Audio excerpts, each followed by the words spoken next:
Important one of the day with the incident, with the tragic incident with our firefighter from this Sunday, about 4:45 in the morning, this Sunday on the Bell Parkway. Firefighter Faisal Kodo, male Hispanic, 33 years of age, lost his life. I'll start by, we grieve with the FDNY. Our hearts go out to them. There's obviously a relationship between the NYPD and the FDNY, and really our heart goes out to the entire FDNY community and the family. Where are we with the investigation into this incident? We have an individual in custody. That individual was apprehended a little over 24 hours ago at a motel in Perth Amboy, New Jersey. That individual is currently being held on a parole warrant. His name is Joseph Desmond. He's a male Hispanic, 29 years of age.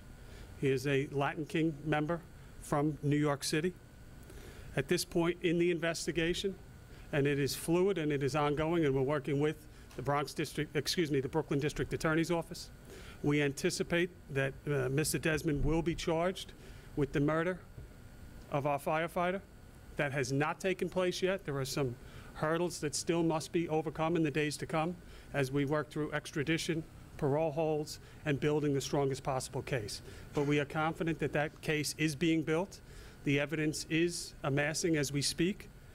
And hopefully in the days to come we will have future news regarding this. We have recovered the vehicle, we believe, that was used in the commission of this crime. It is in our custody, but there is a process underway with 2 jurisdictions, court orders, etc., before we fully process that vehicle. So at this point in the investigation, we are confident that we will be able to stay in the highest possible charges, and that's where we are with that investigation. I'll take questions on this one before I move to a few others. Miles? So in the investigation, were you able to determine how the firefighter was killed? There was one for trauma, but what the extent of that was, and sort of how you able to track this suspect? Yeah, so in terms of the cause of death, there has been a cause of death ruling by the ME. It was blunt force trauma, as you said, death by homicide. Our firefighter sustained a significant injury to the left side of his head around the temple area that ultimately was the strike that caused his demise. We do not have a definitive weapon at this point in time, but it's ongoing. And again, we still have a car to process, so that will change as time moves forward. Where were you able to report it? In Perth Amboy. Was this a road rage just out of control? What we believe, to the best of our ability at this point, that there was a minor accident between these 2 vehicles, both in the vicinity of the Verrazano Bridge, but on the Belt Parkway. As they came together and then eventually pulled to the side of the road, we believe that our firefighter was set on in a very short period of time, struck, and then left on the side of the road. Was the suspect alone in the car? I'm not going to get into that right now. Still under investigation. The possibility that it's a bat, does that come from grainy video or from witnesses or from both? No, I saw that in the paper. We do not have that at this point in time. A bat has come up in the investigation, but I'm not at a point where I'm prepared to say that a bat was definitely the weapon. I'll point out that this individual is on parole. He was released to parole this year. We've received a lot of cooperation from parole, so I thank them in regards to this case. But when you look back at this gentleman's history again, Rocco, we've spoken about this. Gangs, violent people. When you look back particularly at his arrests, he has arrested in the past for assaulting people with what I would categorize almost as metal knuckles or heavy gloves. So it's really undetermined at this point, but we'll be able to nail that down as we go forward, what exactly was used. And does he have a connection to Perth Amboy? All under, it's our belief that he was looking to flee the area. Obviously the car was put on the news. We in short time, had a license plate. We put a description over. We believe this information got to him, and he was attempting to flee. When he was put on parole, what was he paroled on? What was the charge? He has a number of charges in his past. He has assault charges. He also has significant drug charges.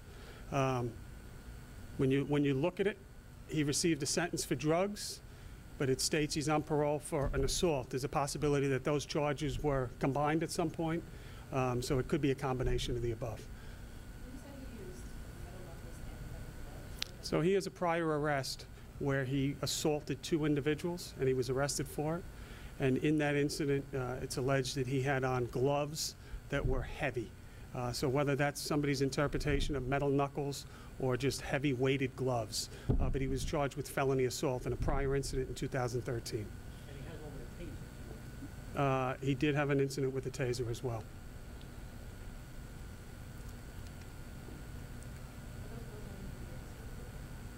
All within New York City. Those prior ones were in Queens and Staten Island. Again, so he has 3 prior arrests in Staten Island, 3 prior arrests in the area of Ridgewood, Queens. Again, the common denominator here, which is something we've been talking about for 5 years, violence, gang members, sometimes parolees, and it's usually not a good conversation when we end it. So I'll move on if you have no other questions on this incident. Just continuing with that theme, unfortunately, when you speak of gang members. We had an incident in the 52nd Precinct yesterday on Bainbridge Avenue where an individual was pushed, set upon by a couple individuals, assaulted, and then ultimately pushed into traffic, struck by a vehicle, and the individual died, unfortunately, right there in the street. I think there are social media postings of this on the internet, and it's a pretty difficult to watch picture that was posted. What the common denominator here again is, we have Trinitarios gang members, some of the same set that was mentioned in the earlier Junior Guzman case involved in the incident yesterday. So that is an active investigation. We ask anyone with information to please come forward. If you have any information or you heard about anything that happened in that 52nd Precinct yesterday, please call Crime Stoppers 1-800-577-TIPS. Rocco? What was the argument about, like, talk about the victim, the family that said that he was in a gang previously? I'm sorry, was or was not? That he had been previously. Yep. Had gotten out or was trying to get out. Is that what the argument or the fight is about before he's pushed into the ambulance? Under investigation, Rocco, we have information that there was an earlier dispute. May or may not have been reported. That's under determination. Not that day? Correct. That possibility exists. Yesterday, we know that there was a physical confrontation, several people against our victim, and then ultimately it ended with the victim being pushed in front of traffic. I'll say that the driver that did strike him stopped on the scene and had nothing to do with the incident. I'm not clear. Is the victim considered a member of the Trinitarios now? It's under investigation. There is certainly, as we look at it now with hindsight, there's certainly a lot of information indicating that he was involved with the Trinitarios, yes. He was not at the time of the incident occurring in our criminal group database. We were out there yesterday, and some witnesses said that they saw the teenager run out into traffic to get away from the men involved. Do you believe that maybe he ran into that ambulance or was he pushed? Yeah, no, we have information corroborated by video evidence that it was, unfortunately, he was pushed. Miles? Is gang violence driving this, what seems to be an increase in crime in the Bronx? I mean, compared to last year, it's up. Compared to 2016, it's still flat, but it's still up. Yeah, what I'll say is it remains a focus of almost all of our enforcement efforts. We have the ability to do a lot of things at once, but gang violence, gang-related crime is at the heart of a lot of our precision policing strategies. When you look at what we have done in basically across New York City in driving crime, homicides, and shootings down to the low levels, at the same time that we're drastically reducing our footprint and how many people we're arresting. This is how we're doing it. Is there still incidents? Is there still work to do, Miles? Absolutely. And whether you look at this incident with the tragic incident with the firefighter, when you look at this young 18-year-old that lost his life yesterday, when you look at the woman that was shot through the peephole a couple weeks ago, gangs, gangs, gangs. So there is still work to do, but it's important also at the same time to step back. We were very proud of the year we had last year in New York City, records in shootings and homicides. As I stand here today, we're down 22 shootings than last year's pace. We're basically flat with murders, and we're confident that we can even reduce that number by the end of the year. And we're doing it with 13% fewer arrests again this year.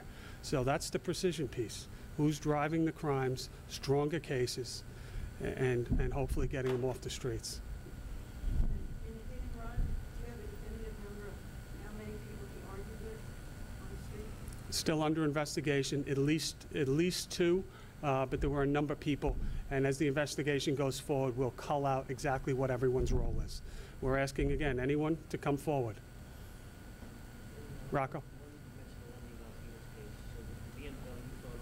Yep.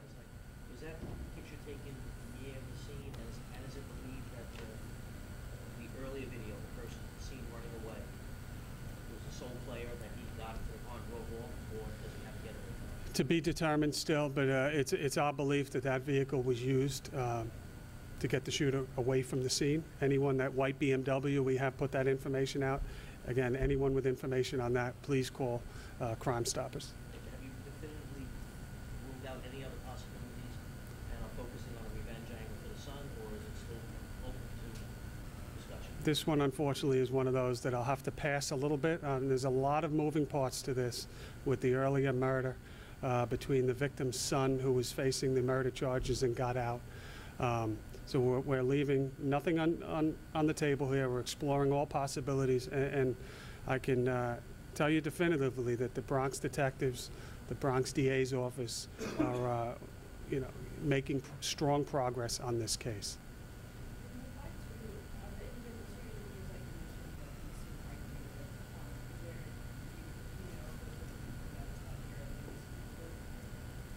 Still under review. Still under review. And some of those people were also involved in the No, so what we're hearing in this, when you look at the Guzman killing and you look at this incident, Trinitarios is coming up in both, and some of the same subsets of Trinitarios are being mentioned in both. That'll have to be verified, corroborated, but I think it is very likely that it's more than a coincidence. We hear Surrey and we hear Sunset mentioned.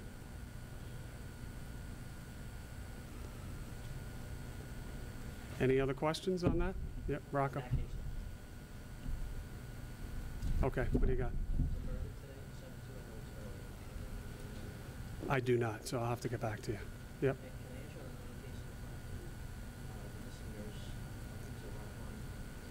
there a point where the police department might take the steps to put that, or do we think that and then maybe go forward with a no-body prosecution, or is it too early? It's a little too early. We certainly, as you know, we have a lot of means at our disposal between the cold case squad, between the local 5-2 precinct detective squad. You can rest assured, I know you've written on this topic. This is not forgotten by any means. At some point, that can be explored, Rocco. We're not there yet, but that doesn't mean in any way, shape, or form that not until that occurs do we take it seriously. This was taken seriously from day one. And is there a standard there, in other words, you have to prove to a judge that someone's activities over 3 months or 6 months or a year are no longer taking place? Is there a time frame, or is it very judge to judge? Well, this is a process that would be in conjunction with us, discussions with the ME's office, discussion with the prosecutors, amassing the total totality of all the evidence that we have, and then sitting down and having those conversations. No one template necessarily. No, I wouldn't say so. Miles? There spoke with rape victim advocates and sexual victim advocates who expressed concerns that it happens a lot in the department when there's a change in leadership. People leave the division, but a number of sexual victims said that their detectives had changed, and then also people they were not hearing from folks, especially when since the changes in this a month ago. Can we talk about that? If people are leaving, especially after the past. I would say no. Well, absolutely not. Nor would we really ever let that happen. Our first priority is to the victims and to make sure that people get the investigations they deserve. That's not to say that people would be forbidden from leaving, but number one, we don't have those requests for people to leave, so that's just patently false. If it was going to come to that, we'd do it in a responsible manner to make sure that there was no gap or break in any investigation. But I mean, to that point, I've heard some of those things. I think it's worry more than actual. We have not had any leavings, mass leavings within the Special Victims Division at all. In fact, I would say I've heard the opposite. I attended a holiday party for special victims about a week or two ago, and the mood was extremely upbeat, positive. So I think things are looking very good in special victims.